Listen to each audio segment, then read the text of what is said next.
If you read the central bank data, it shows that the Kenyan economy, we have now borrowed.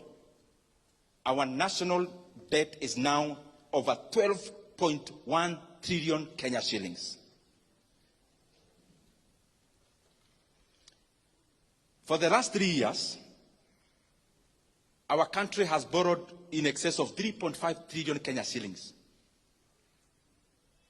So I would want to request all of us as the leadership, and especially those who have the opportunity to make decisions in the executive. Let us serve our country with dedication. And let us not seek to give good narratives out there when the Kenyan economy is actually being teared down or torn down.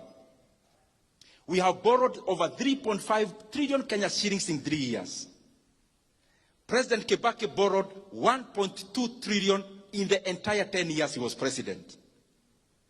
And therefore we have borrowed 3 times in 3 years. We have borrowed 3 times what Kibaki borrowed in 10 years. That's the money Kenya has borrowed in the last 3 years alone. 3 times what Kibaki borrowed in 10 years. And in that money, I have not included other debts that Kenya has now become clever to borrow in the name of something called securitization. I have not mentioned even that.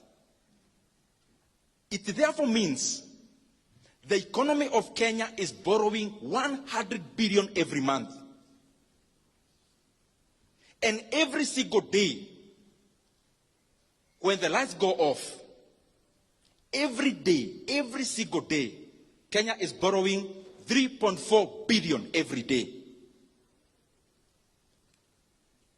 That we are borrowing in a minute.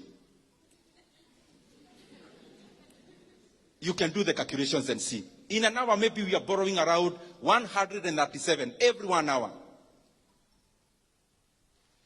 I'm saying this because we are now headed to the elections.